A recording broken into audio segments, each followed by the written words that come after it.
Hi. How does one balance an AxlerRigPic Pro 40 Stabilizer L? Stay tuned and we'll show you. Slap your medium-sized HD and 4K video cameras on this stabilizer to get steady handheld shots. Learning to balance and operate a large stabilizer is like learning to ride a unicycle while carrying extra weight.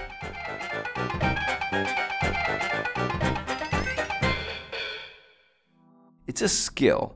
It takes persistence, balance, and let's face it, a bit of strength. You might nail it in 20 minutes or it might take hours. It depends on the complexity of your rig, your level of experience, and luck. The upside is that once you learn to do it, you'll be able to rebalance the same rig much faster. Here's the camera I'm using. It's a Sony FDR AX1 4K. Whatever camera you're using, make sure it's got the accessories, battery, LED panel, microphone, memory card, and anything else attached to it before you balance your Robin.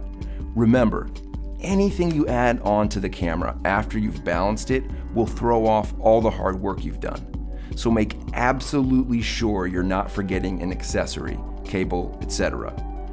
And keep the total weight under 15 pounds, since that's the Robin 40's maximum payload.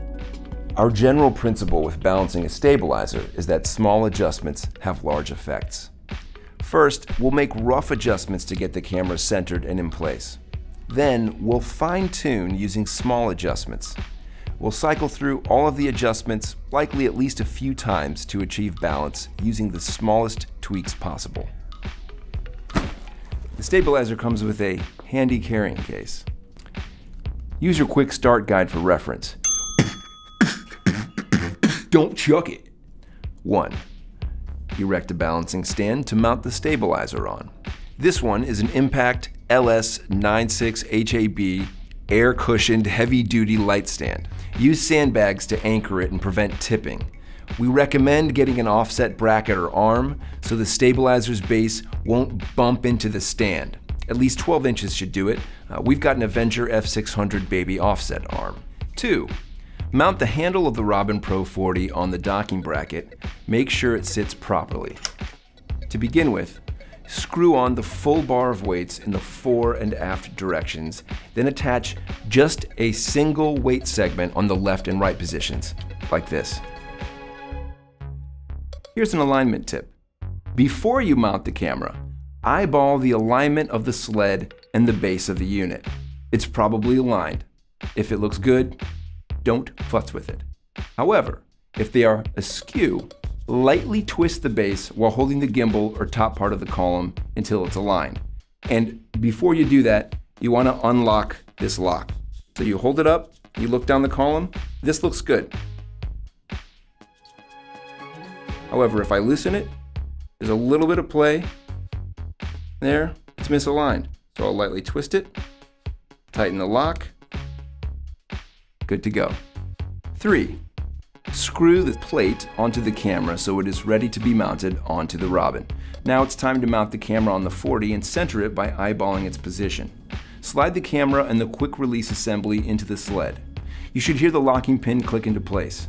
Use the black quick release locking knob to lock the camera in place.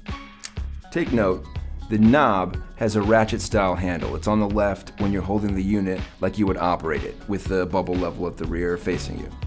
If you run out of space due to the bulk of your rig, lift the ratchet handle off its base and rotate it for a better position. On the right side, you'll see 2 adjustment knobs opposite the ratchet knob. The black adjustment knob on top moves the camera forward and backward. The red adjustment knob below moves the camera left or right. You must loosen the ratchet knob to dial the fore-aft knob. Tighten the ratchet knob to lock the fore-aft position. By the way, the left-right knob does not lock. Eyeball it to get the camera centered. We will fine-tune the camera position later. 4. Once you get the camera positioned on the stabilizer, it's time to find the center of gravity. Do this by tilting the rig horizontally. It should balance there in a horizontal position with very little to no effort holding it up by your hand. If not, adjust the gimbal position up or down until it's balanced. Here's a tip. The center column should not be too long and the gimbal should not be too far in either direction or the unit will be difficult to control. 5. Once the stabilizer is balanced on the horizontal plane, We'll make the rig slightly bottom heavy to get it upright. Try one of the following. Slide the gimbal half an inch toward the camera. Add more weight to the bottom of the stabilizer. Lower the counterweights by extending the center column. The unit should slowly drop to a vertical position. If you are dropping it from horizontal to vertical and you don't have an offset bracket, you will have to take the unit off the stand and hold it out from your body with your forearm at 90 degrees and parallel to the horizon. 6. Center the unit on all 3 axes. Use the forward and backward and left, right adjustment knobs to fine-tune the camera's position on the sled. Now is a good time to use the bubble level at the rear and right side of the unit. If the stabilizer is still uneven, add counterweights one at a time by screwing them into the proper counterweight socket. Use these 2 methods to tweak the stabilizer until it is perfectly balanced. If you have a big monitor on one side or some other clearly weighted piece of kit that is off to one side, left, right, forward, or backward, first use the adjustment knobs to correct it. Only add weight as a last resort.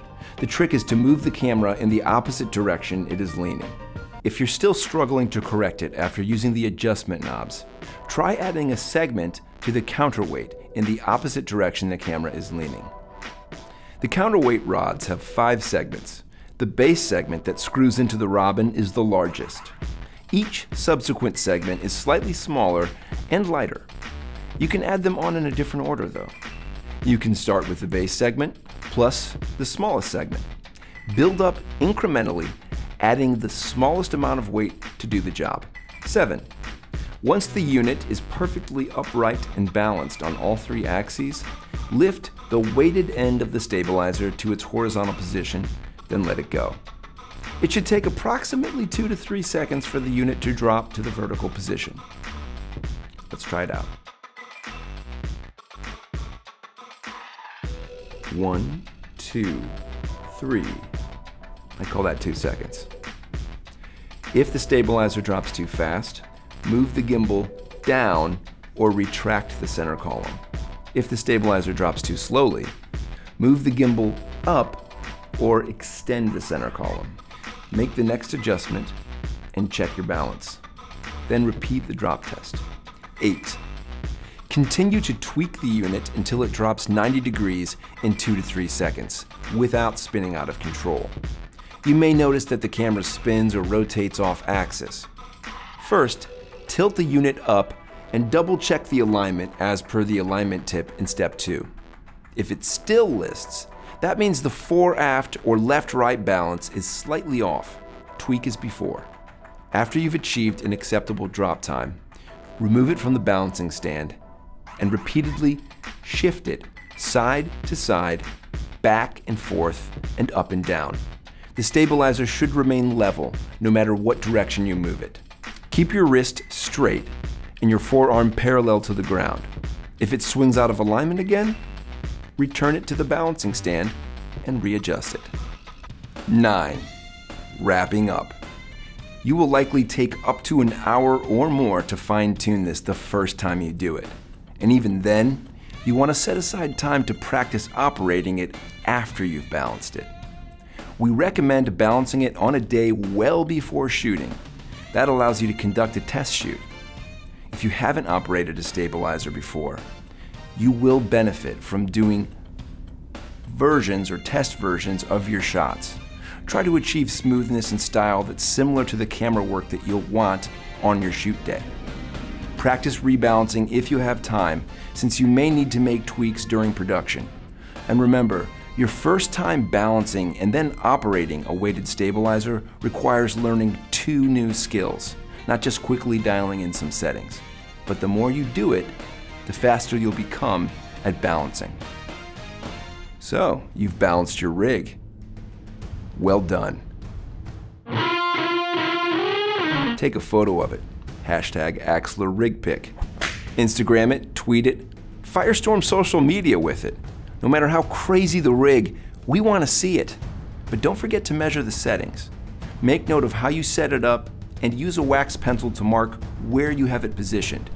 See, the better you understand how you achieved balance with your particular rig, the faster you'll be able to rebalance it for the next shoot. Now let's take a look at some of the cool shots you can get using a Robin Pro 40 stabilizer.